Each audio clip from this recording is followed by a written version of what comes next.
بسم اللہ الرحمن الرحیم۔ ایک فرض کے بارے میں عقیدہ ختم نبوت، سورہ احزاب 22واں پارہ آیت نمبر 40۔ اللہ تعالیٰ فرماتے ہیں حضرت محمد صلی اللہ علیہ وسلم اللہ کے رسول اور خاتم النبیین ہیں۔ نبی کریم صلی اللہ علیہ وسلم اللہ کے آخری نبی ہیں۔ آپ کو آخری نبی اور رسول ماننا اور اس بات کا یقین کرنا، یقین رکھنا، ایمان رکھنا کہ قیامت تک اب کسی نبی کی کسی درجے میں کوئی گنجائش نہیں ہے، یہ عقیدہ فرض اور واجب ہے۔ اسی کو عقیدہ ختم نبوت کہتے ہیں اور یہ دین کا بنیادی اور اساسی عقیدہ ہے۔ اس کے مقابل جتنے بھی عقائد ہیں، جیسے ہمارا نبی صلی اللہ علیہ وسلم خاتم النبیین ہیں، ایسے آپ خاتم المعصومین بھی ہیں۔ آپ آخری معصوم ہیں، آپ کا کوئی اور معصوم نہیں ہو سکتا۔ کسی کو کسی درجے میں کوئی حق نہیں کہ کوئی نئی شریعت لائے یا اپنی طرف سے شریعت میں کوئی بات ایجاد کرے یا کسی اور شریعت کو اپنے لیے مقتدا مانے۔ جو نہیں وہ ایسا کرے گا وہ اسلام سے خارج ہوئے گا۔ یہ عقیدہ ختم نبوت کا بنیادی تقاضا ہے، یہ فرض اور واجب ہے۔ ایک سنت کے بارے میں، کھانا کھاتے ہوئے ٹیک نہ لگائیں اگر کوئی عذر نہ ہو۔ آپ صلی اللہ علیہ وسلم نے صحابہ کرام کو مخاطب کر کے کہا میں ٹیک لگا کر کھانا نہیں کھاتا ہوں، اور علماء نے لکھا کہ بغیر عذر کے ٹیک لگا کر کھانا یہ خلاف سنت ہے۔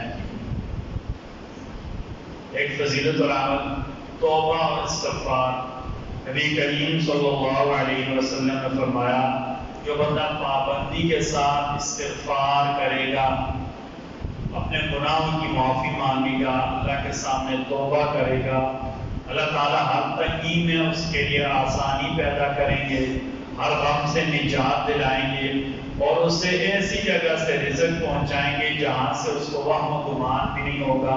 قرآن کریم میں اللہ تعالیٰ نے اسی طرف اشارہ کیا سورہ طلاق میں 28واں پارہ، وَمَن يَتَّقِ اللَّهَ، جو گناہوں سے بچے گا، اللہ سے ڈرے گا، يَجْعَلْ لَهُ مَخْرَجًا، اللہ اس کے لیے راہیں کھول دے، غم سے بچنے کی راہیں، عزت کی راہیں، آگے بڑھنے کی راہیں، وَيَرْزُقْهُ مِنْ حَيْثُ لَا يَحْتَسِبُ، اللہ اسے وہاں سے رزق دیں گے جہاں سے اس کا گمان بھی نہیں ہوگا۔ قرآن کریم کی نصیحت سورہ احزاب آیت نمبر 41 اور 42، اللہ تعالیٰ فرماتے ہیں اے ایمان والو اللہ کا خوب ذکر کیا کرو، صبح شام اس کی پاکی بیان کیا کرو۔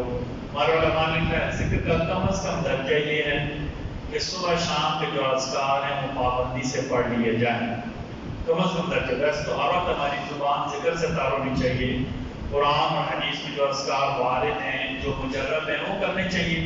اور دوسرا ذکر کا طریقہ یہ کہ موقع مال کی دعائیں، مسجد آنے کی دعا، یہ سارے اذکار میں شامل، یاد رکھیں یہ سارے اذکار ہیں، اللہ کا ذکر ہیں سارے۔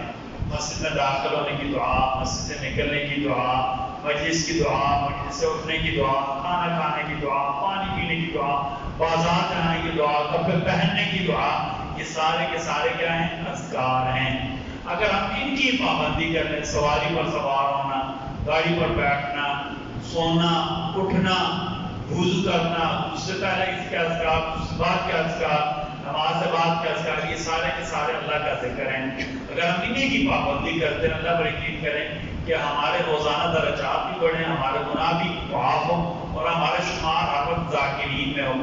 اور کچھ ہی کم از کم صبح شام کے جو اذکار ہیں جو دینی لحاظ سے جو فائدے کا باعث ہے ہی ہیں، دنیاوی لحاظ سے بھی ان کا بہت زیادہ فائدہ ہے، اگر ہم انہیں کی بھی پابندی کر لیں یقیناً اللہ تعالیٰ ہمارے شمار ذاکرین میں فرمائیں گے۔ اللہ تعالیٰ ہم سب کو کہنے سننے سے زیادہ عمل کی توفیق عطا فرمائے۔